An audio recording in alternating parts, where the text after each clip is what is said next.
cara fuma, porque tem aquela história assim, doutor, eu fumo 1 ou 2 cigarros por dia, né?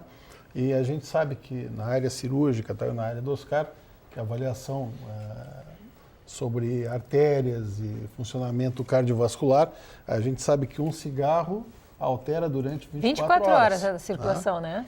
No aspecto, assim, do pulmão, o pequeno fumante, ou aquele que diz assim, eu fumo, eu nem precisava fumar, doutor, então para que fuma, né? Fuma 1 cigarro ou 2 cigarros por dia. Qual é o malefício, quanto tempo isso causa lesão?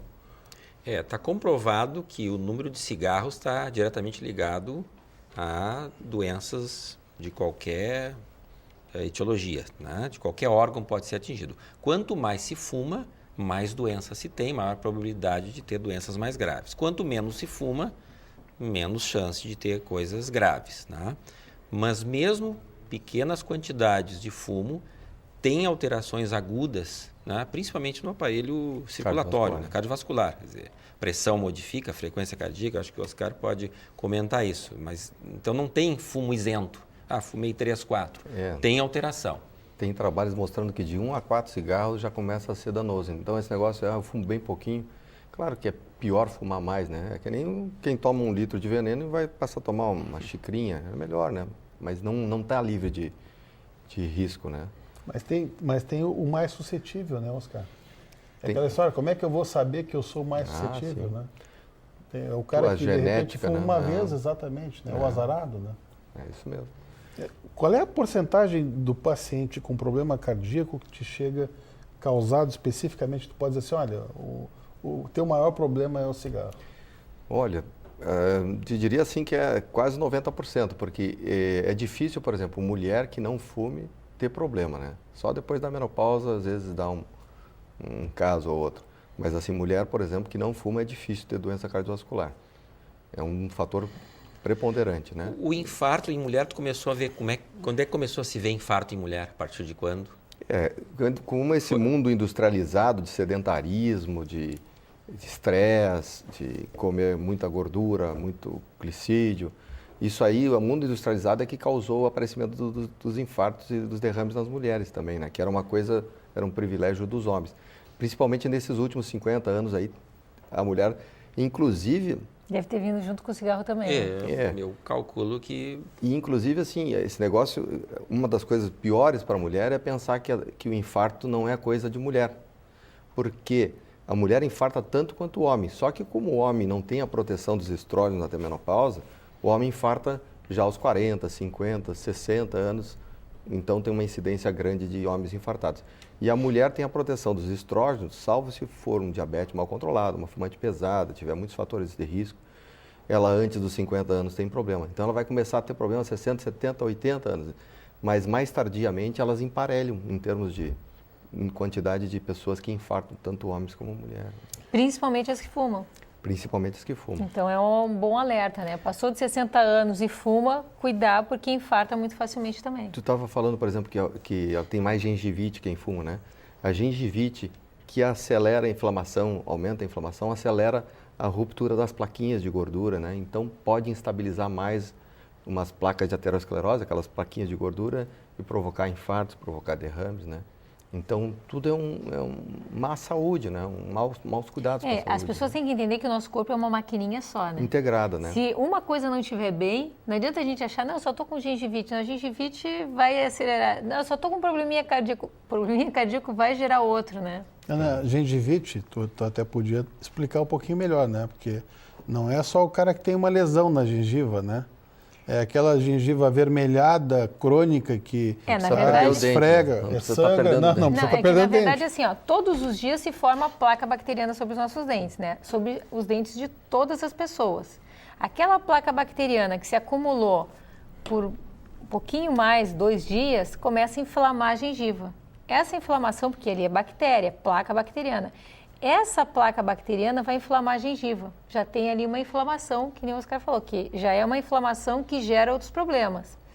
Se não remover aquela placa bacteriana, mais 2, 3 dias ela calcifica, que transforma no tártaro.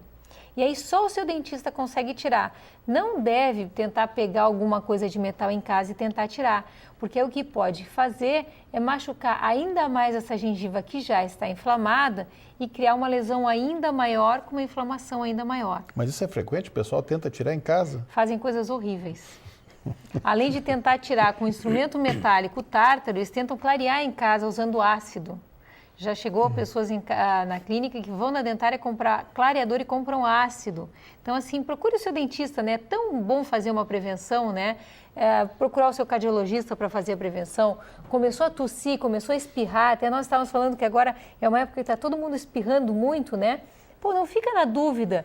Esses dias eu comecei a espirrar muito na clínica e uma paciente disse assim, sabe o que faz? Vai na farmácia, compra um negocinho que tu bota no nariz e fica cheirando. Que eu mania. disse, não, eu vou no médico. Pô, não procure recursos assim fáceis que se compram no supermercado ou se compra. Procure o seu dentista. Começou a formar tártaro, procure o seu dentista, porque essa gengivite vai se transformar numa periodontite, que é pior ainda, amolece o dente e ele cai. Vamos fazer um intervalozinho rápido? Eu acho que a gente podia voltar exatamente, Vila Nova, falando sobre alergias. Porque eu sei que de forma interfere com todo mundo. Na minha cirurgia, e muitas das drogas usadas têm ação específica sobre o coração. Então, eu acho que a gente pode abordar isso aí. Vamos? Nós estávamos falando sobre alergia até durante o intervalo. Eu tenho notado, eu não sou uma pessoa muito alérgica, eu tenho uns alérgicos lá em casa, mas eu não sou tão alérgica. Mas esse ano eu estou espirrando muito mais do que o normal. Tem uns alérgicos na tua casa, quer dizer, afora tu, o resto todo é alérgico. Pô, as minhas filhas e meu marido são muito alérgicos, mas eu que não sou alérgica tenho espirrado muito esse ano. Parece que esse ano está diferente. Essa época por si só, primavera, né, mudança de estação, por si só, desencadeia processos alérgicos, né, e problemas respiratórios em grande parte da população, começando pelas rinites, passando por sinusites alérgicas, asma brônquica, bronquite. É muito comum isso por si só. Por ser primavera. Por ser primavera, né? Este ano, o que nós temos de diferente são algumas alterações do clima, né? Nós temos notado essa fumaça vindo da região norte, do centro-oeste aqui para o sul, que nós não tínhamos isso, né? A gente pode notar isso, a fuligem nos carros, não sei se vocês notam de manhã. Cara, quando... Tu não imagina, isso aí, assim, ó, eu trabalho, só te cortando um pouquinho, eu trabalho no norte do país, eu tenho alguns colegas lá que chamam para fazer determinado tipo de cirurgia. E em alguns casos, eu estava no avião e o avião foi desviado, pode parecer gozação, mas foi desviado por causa das queimadas. O avião não tinha teto, não conseguiu enxergar para fazer o pouso. Na piscina, na minha piscina de casa ali, eu notei umas 2 vezes que a piscina ficou preta. Disse que não foi só a minha piscina, foi a piscina assim, da cidade inteira. Justamente causada por isso. Né? Tu imagina o quanto estão queimando lá para chegar aqui, né? Mas imagina, se tu nota que a piscina está preta, imagina que o nós pulmão, estamos né? aspirando dessa fuligem. Exatamente. Então, tu imagina que nós já estamos numa situação, por ser primavera, com pólens no ar, colocando todo esse material particulado, né, que nós não estamos acostumados, então nosso aparelho respiratório exposto a tudo isso. Né? Só para te ter uma ideia, a gente pensa no pulmão num órgão pequeno. Na verdade, a superfície do pulmão é 70 metros quadrados. É do tamanho de uma quadra de tênis. Se a gente esticar ele, colocar ele numa superfície plana, são 70 metros quadrados. Então, esses 70 metros quadrados estão em contato diretamente com o ambiente. Quer dizer, o ar que a gente inala, nós fazemos 12 movimentos respiratórios por minuto, cada um deles com 500 ml, meio litro. Quer dizer, por minuto nós colocamos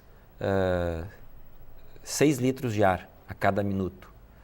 Se tu tem esse material particulado, mais pólens, mais bactérias, mais vírus, em toda essa superfície de contato, que está diretamente, né, tu imagina a agressão que acaba ocorrendo para o nosso aparelho respiratório. Começa no nariz, que na verdade o nariz ele faz parte do aparelho respiratório, o órgão ali de entrada. E ele tem uma função tripla. Ele precisa filtrar o ar, ele precisa aquecer e precisa umidificar, para que o ar que chegue no pulmão chegue um ar limpo, aquecido e filtrado. Não tem como filtrar tudo isso? Não tem como filtrar tudo isso. Começa por aí. E se a pessoa tem algum problema de rinite, a função nasal está prejudicada, automaticamente esse ar poluído, particulado, vai para o pulmão. E aí, um mecanismo de defesa do pulmão, que é a tosse, acaba, né, desencadeando esse sintoma, que hoje é uma das causas mais comuns de procura em consultórios médicos. Tosse é um sintoma mais comum. E, na verdade, a tosse é só um sinal e um sintoma de alerta. Olha, o meu aparelho respiratório está sendo agredido. É um sinal da irritação. Né? Sinal de irritação. Me diz uma coisa, e qual é o tratamento para isso? Claro que se a gente pudesse não ter contato, seria fantástico. Mas isso é impossível, né? Existe como evitar isso, como melhorar essa situação? Do ponto de vista ambiental, acho que nós estamos... Não tem muito o que fazer. Não temos muito o que fazer. É muito interessante porque, assim, surgem muitos medicamentos na área respiratória hoje. Nós temos um arsenal que nós não tínhamos há 20, 30 anos atrás. Mas é interessante que o número de pacientes com tosse crônica, com asma, tem aumentado e até a mortalidade. Parece um contrassenso isso, um paradoxo. Né? Por que isso? Porque, na verdade, a carga ambiental aumentou e os medicamentos que nós dispomos hoje não estão conseguindo fazer frente a essa agressão. Bom, até falando em medicação, até uma coisa importante que está em todo mundo falando muito, né? Que é importante que as pessoas não se automediquem, né? Até tem essa bactéria que está dando no hospitalar, se fala que é por as pessoas se automedicarem muito, né? Tomarem muito antibiótico, ficarem muito... perderem um pouco a sensibilidade. Criar resistência. Criar resistência. Exatamente. Isso é mito, é verdade? Não, isso é um problema mundial, né? Esse é um problema que nos preocupa. Só para ter uma ideia, né? Em 86, quando eu estava na faculdade, né? Eu e alguns colegas fizemos um trabalho. A gente foi a campo aí, né? Em algumas vilas de Porto Alegre e nós coletávamos um suave nasal. Coletava material do nariz das crianças. Pegava um cotonetezinho, nariz da criança e fazia cultura. E a gente queria estudar o pneumococo, que é o germe assim, mais comum, né? Causador das pneumonias, das infecções respiratórias mais comuns. E a gente começou a brincar lá no laboratório e depois a gente queria testar se esses pneumococos de crianças sadias, como é que eles responderiam aos antibióticos.